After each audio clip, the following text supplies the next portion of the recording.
At the center of our world lies the Middle East, and at its very heart, the ancient land which is Iraq. Two great rivers span its length, the Tigris and Euphrates. In the plain, made rich and fertile by their waters, the earliest civilizations known to man were born. Out of this ancient heritage, the citizens of one of the world's youngest nations are building a new life and a modern state.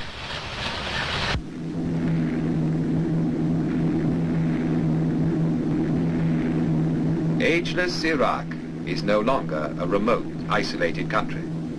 Today, she is a main junction linking the East and West.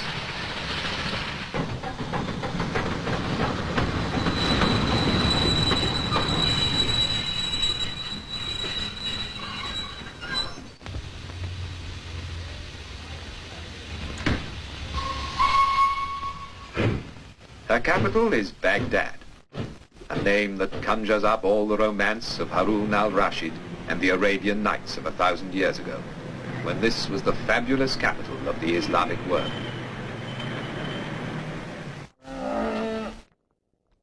The tempo of an age-old way of life contrasts with the swifter rhythm of the new.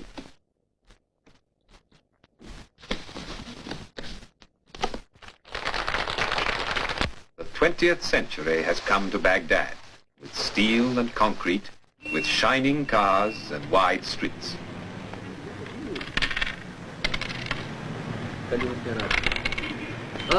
the people of Iraq hold on to the best of their old traditions.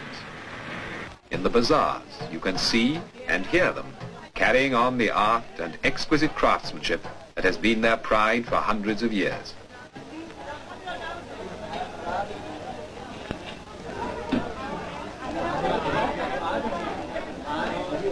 "2,000 years before Christ, the world's first code of justice was laid down in the halls of Babylon. Today, in Baghdad, a modern police force upholds the laws of a sovereign state.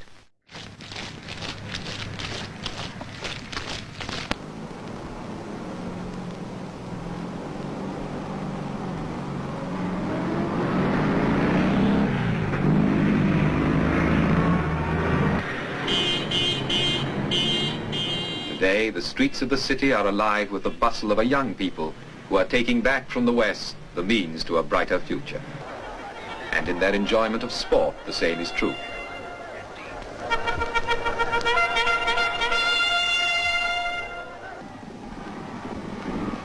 From 3 Arab stallions brought to England over 200 years ago, every thoroughbred has been sired. Today, their descendants run on every racecourse in the West. And now, in the 20th century, the sport of kings has come into its own in Baghdad, and how the people love it.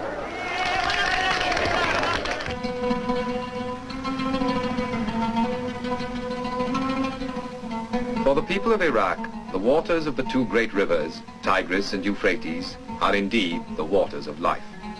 All through history, this land has drawn its food, its whole existence, from these two waterways. Between the twin rivers, so legend says, was the world's first garden, the Garden of Eden. And here there is still the miracle of the water. With water, man has made the desert green with grain and vegetables, rich with spices and dates for all the world.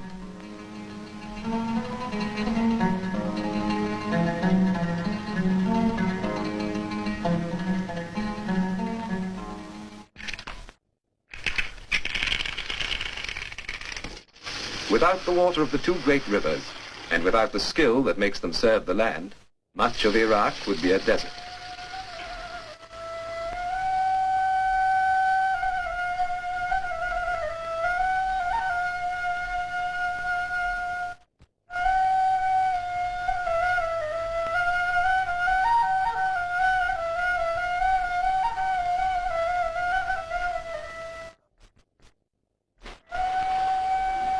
Only in the mountains and valleys of the north is there enough rain and snow to help the farmers cultivate their fields. Here, the life of the Kurdish tribes, farmers and hunters all, still follows an age-old pattern set by the sun and the changing seasons. When you visit one of their villages, you begin to remember Jacob and his flocks, and Rebecca at the well.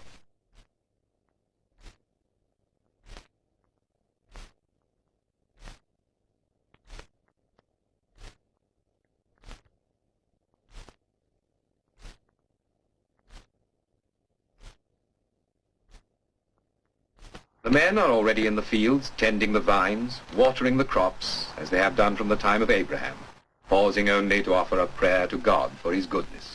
Allahu Akbar, Allahu Akbar. أشهد أن لا إله إلا الله. أشهد أن لا إله إلا الله. أشهد أن محمدا رسول الله. أشهد أن محمدا رسول الله. حي على الصلاة. حي على الصلاة. حي على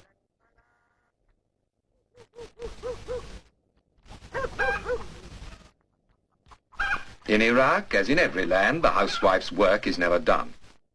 For their husbands, the day's work over, there is time to sip a glass of tea and talk of what the future holds in store for them and their children. But with the coming of spring and the sowing of the seed, all become young again and rejoice.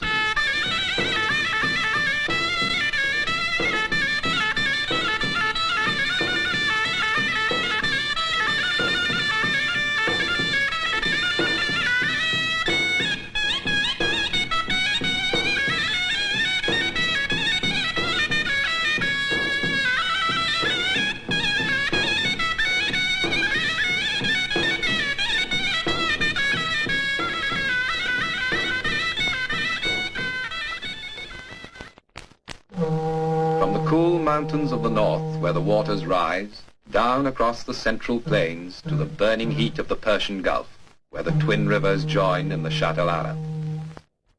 Here lies the great port of Basra, at the crossroads of the world's trade. For generations, seafaring men have made this their port of call, and the fables of Sinbad the Sailor were based on the stories they told. Today, the modern port of Basra is Iraq's waterway to the world. Ships laden with the goods of the new age sail out from the Persian Gulf to the Indian Ocean and the Far Orient. And the skies over Basra are thronged with the traffic of the air.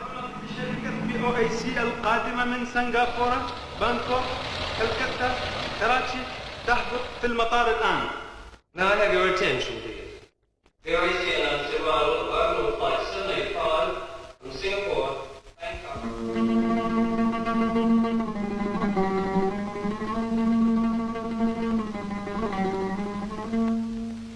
And yet, within a few minutes flying time of Basra is a strangely different world. You're back in another age. Here, amid lakes and marshes, water has created a way of life all its own.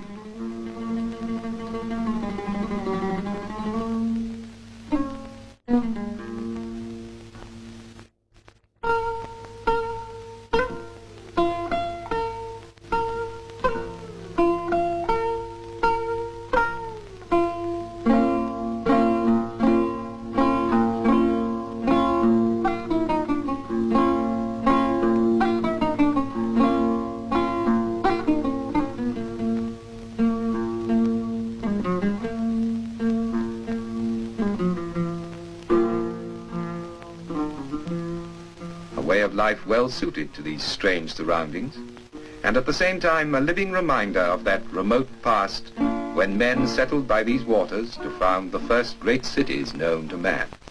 Erech, Eridu, Ur of the Chaldees, these were the first cities of the world.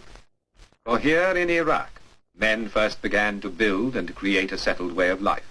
Here were the very beginnings of civilization. The splendor of Babylon is gone, and with it the glories of Assyria. But when you look at the ancient walls of Babylon, with their wonderful animals carved in brick, which in a miraculous way have survived the centuries, you begin to understand the magnificence of Iraq's heritage. For to this place came a long line of conquerors, Persians, Parthians, Sasanians, the Greeks of Alexander the Great, and then the Arabs, marching to the inspiration of a voice heard in Mecca.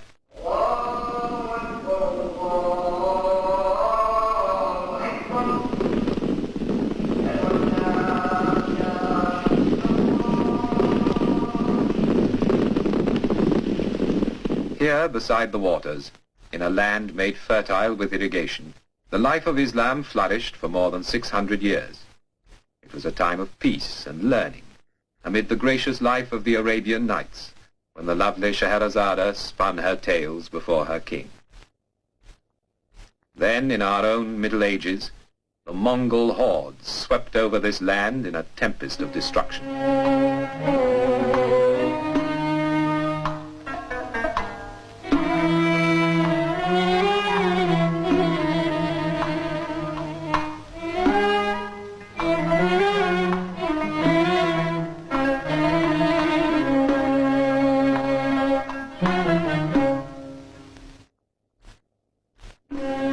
The people of Iraq became like Cain, wanderers upon the face of the earth, and the desert reclaimed the land that men had made fruitful.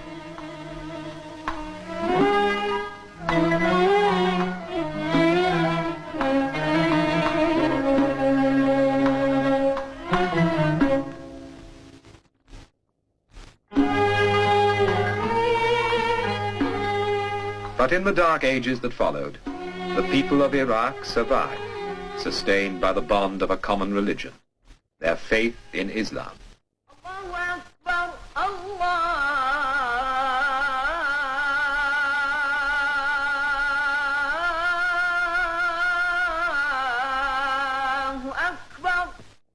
أشهد أن لا إله إلا الله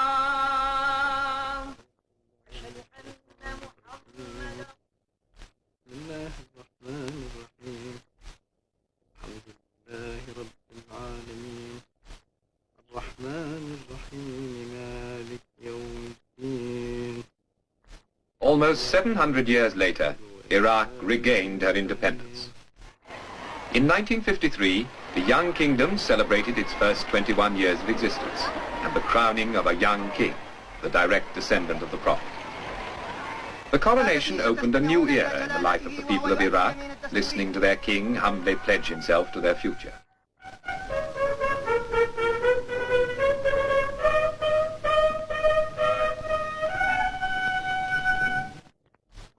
أقسم بالله أنني أحافظ على أحكام القانون الأساسي واستقلال البلاد والإخلاص للأمة والوطن.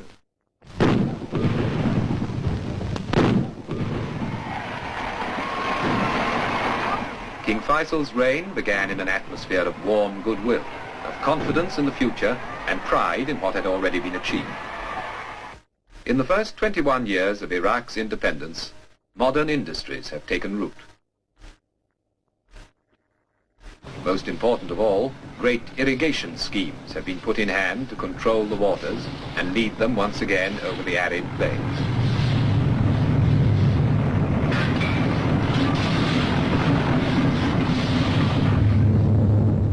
Iraq's other great natural wealth is oil, untapped until this century. But now her oil fields are being continuously developed, and the revenue from this new wealth is being used to create more wealth for the betterment of the country.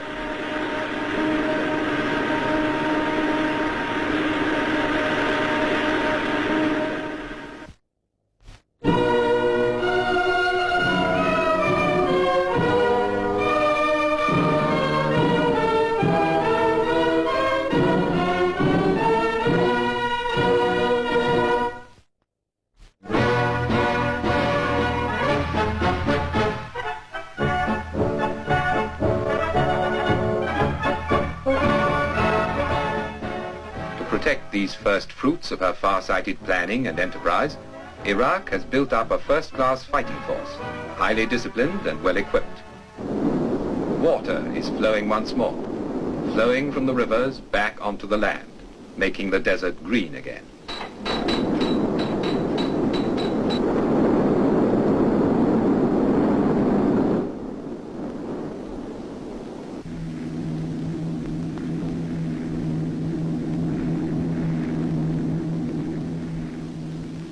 Agriculture is thriving. Modern machinery and new techniques promise new prosperity. The face of the land is changing.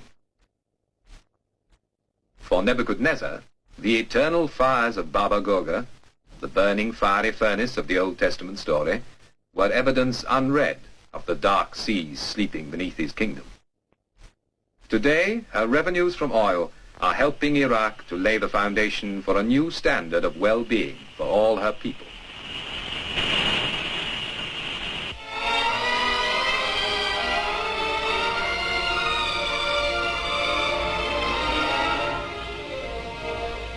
The young people of today know that life for them is going to be different and better, far better than it was for their fathers. Their fathers had to tramp for miles through the dust of summer and the winter's mud to the few primitive schools of their day.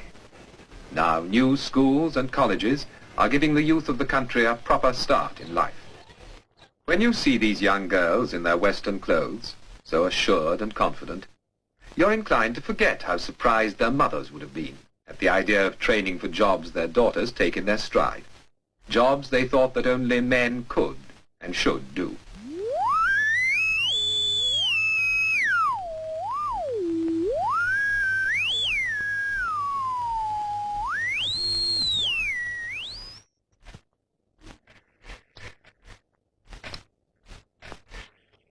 Now girls, as well as the boys, can take up almost any profession they choose and know they've a good chance to succeed.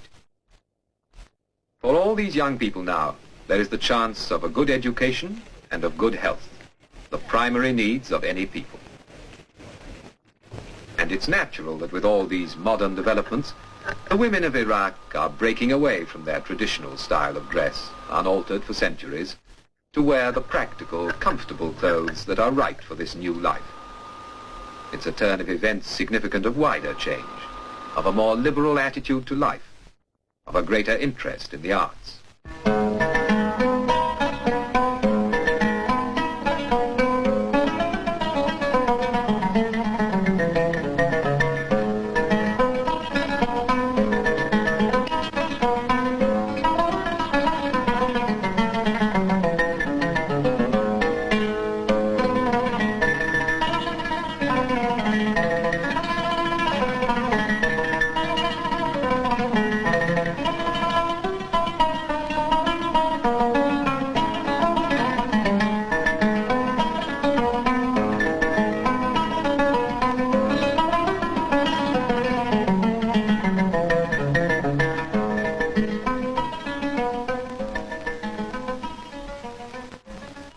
Ageless Iraq, a new country, but one that hasn't forgotten the glories of its history.